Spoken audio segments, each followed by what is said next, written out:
lugar, ¿por qué es que ya la Fiscalía ha solicitado penas de prisión efectivas y duras contra Pedro Castillo por la tentativa de golpe de Estado? 34 años de prisión. Para Aníbal Torres, que era en el momento de los hechos asesor de la presidencia del Consejo de Ministros, ya no era primer ministro, 15 años. Y 25 años para los ministros en ese momento, Betsy Chávez, que era la primera ministra, más Roberto Sánchez, que era ministro de Comercio Exterior y Turismo, me parece, y Willy Huerta, que era el ministro del Interior, todos ellos penas de más de 15 años, hasta 34 Castillo, por delito de rebelión. Explíquenos cuál es el delito, cómo está tipificado el delito que ellos han cometido. Bueno, en realidad nos estamos guiando del comunicado de la Fiscalía de la Nación, porque entiendo que ya ha culminado la investigación y por consiguiente se ha formulado una acusación, para que la gente lo entienda. Una vez que la Fiscalía hace la investigación, que tiene 2 etapas, termina, y cuando termina tiene 2 opciones. O archiva, y eso lo tiene que hacer con anuencia de un juez, o le pide al juez una acusación, el juez la tiene que filtrar y luego ya van a un juicio. No tenemos el contenido de la acusación, así que vamos a tener que deducir, porque es un comunicado. Lo que yo entiendo es que como el comunicado dice que es de delitos de rebelión, abuso de autoridad, grave perturbación de la tranquilidad pública, entonces entiendo que ha pedido penas por cada uno de esos delitos. Porque si es así, es lo que la ley llama concurso real de delitos. ¿Qué es eso en español?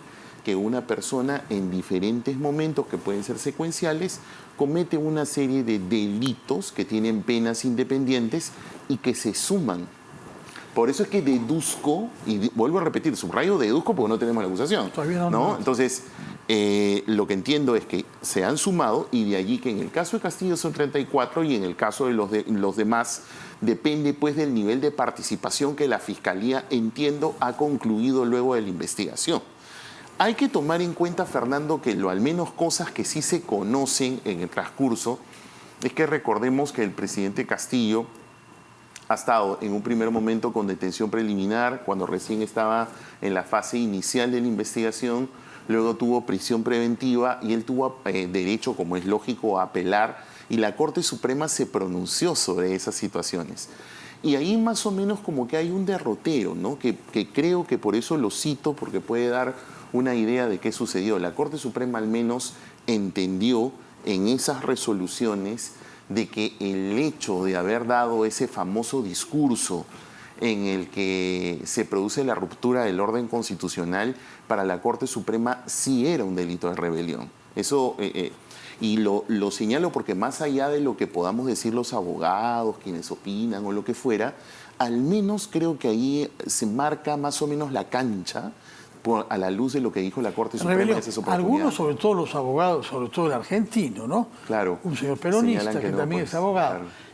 Decía que no hay rebelión porque no hubo un levantamiento en armas. Sí, claro, esa es la cuestión en discusión. Por eso es que yo cito los fallos de la Corte Suprema a propósito de las apelaciones de la prisión preventiva. Ese tema está dirimido, sí está tipificado el delito de rebelión. Sí, claro, porque la defensa de Castillo en ese momento usó ese argumento.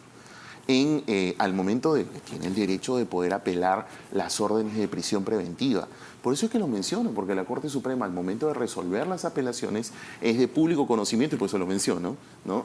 Que señaló, no, eso sí es posible que sea enfocado como rebelión. Ahora, más allá de la cuestión típica, por decirlo de alguna manera, del pronunciamiento judicial, al menos derrotero que existe de la Corte Suprema, recordemos que en el famoso informe de la Comisión de Derechos Humanos a propósito de las protestas, ¿recuerdas?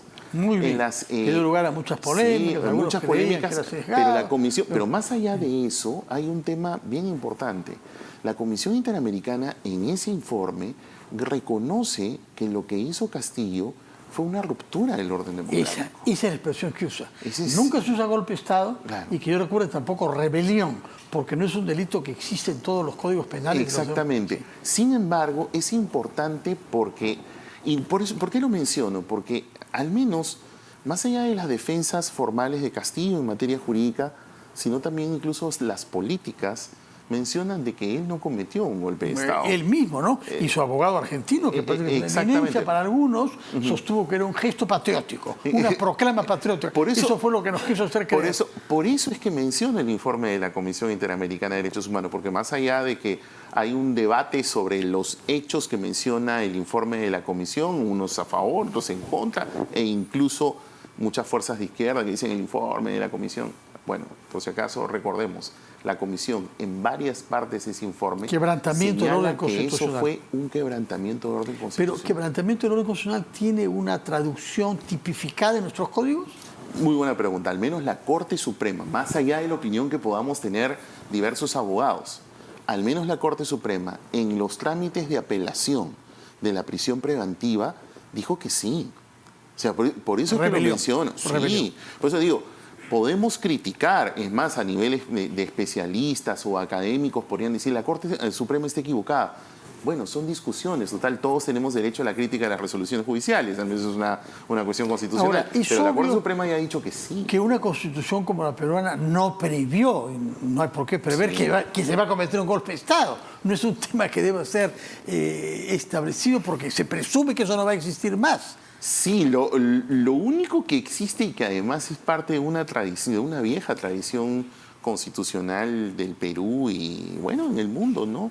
Es el famoso derecho a la resistencia, como se dice, ¿no? Hay un artículo específico. Que es el específico, que es el artículo 46. Y que fue aplicado, exacto, y que fue aplicado en este caso, ¿no? En este caso... Nadie obedeció las órdenes. Exacto. Ni la policía, sobre todo, ni la Fuerza Armada. Ni la Fuerza Armada, y ahí también hay otro tema, ni el Congreso, ¿no? ni la Fiscalía, ni nadie. Claro, porque al menos hay un soporte constitucional, porque tu anotación es totalmente pertinente. ¿Quién se va a poner en esa situación? Quizás lo único que existe es el artículo 46. Sí, a nivel de una reforma hay que pensar varias cosas, porque, mira, el caso Castillo ha retado, por decirlo de alguna manera, al orden jurídico de una serie de situaciones que creo que deberían estar reguladas. Por ejemplo, la figura del delito flagrante del presidente de la República. Claro, ¿no? Que es aquello que se interpretó acá, porque Castillo fue detenido por la Policía Nacional. Sí, pues, o sea, ahí vienen las cuestiones en discusión. Flagrancia. Porque el orden, al menos el orden constitucional, no es claro sobre el particular.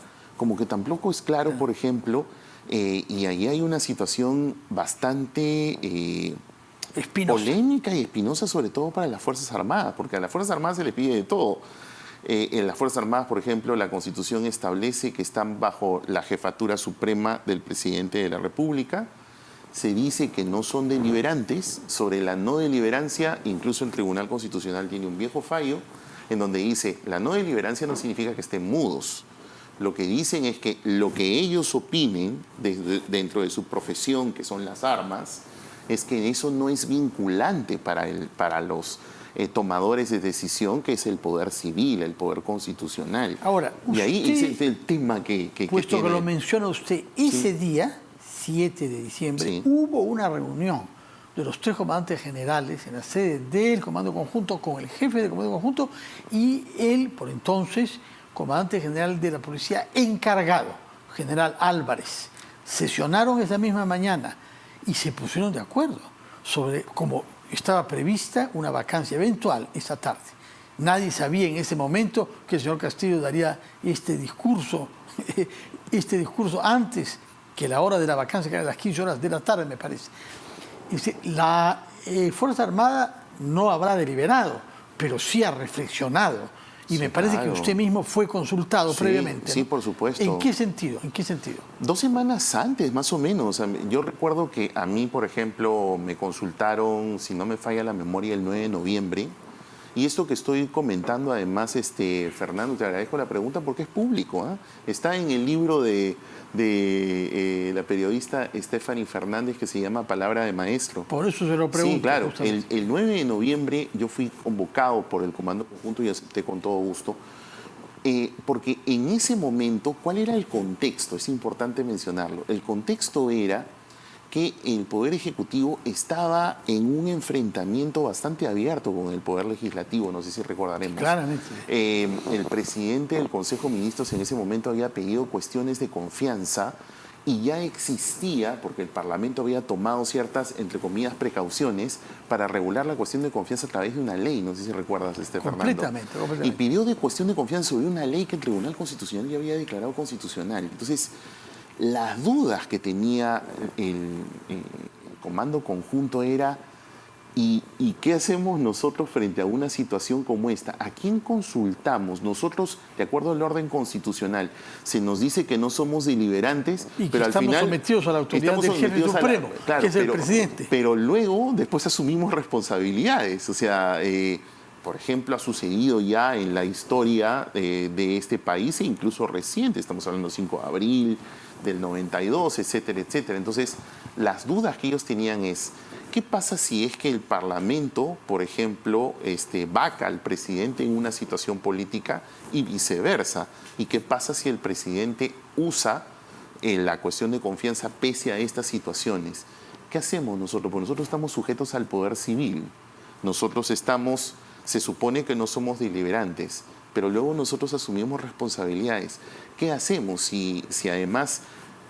miramos un escenario de convulsión social? Entonces, al menos la consulta que entiendo no solamente me la hicieron a mí, yo al menos puedo hablar de lo que a mí me consultaron, yo al menos traté de explorar con ellos escenarios en los que, si bien la Constitución no les da espacios para consulta, tampoco podían quedarse con las manos cruzadas. Al menos que ellos puedan oficiar en una situación muy estrecha, muy polémica, al Ministerio Público, a la Defensoría del Pueblo, para que puedan encontrar algún tipo de canal. Ahora, como menciono, y nadie sabía en ese momento, y además a mí me consta porque yo fui convocado en 2 oportunidades por el Comando Conjunto, era una situación como la que al final ocurrió el 7 de diciembre. Así es. No hay antecedentes. Ahora, en el Perú, que ha sido juzgado por golpe de Estado, Fujimori no lo fue, porque Chile no autorizó.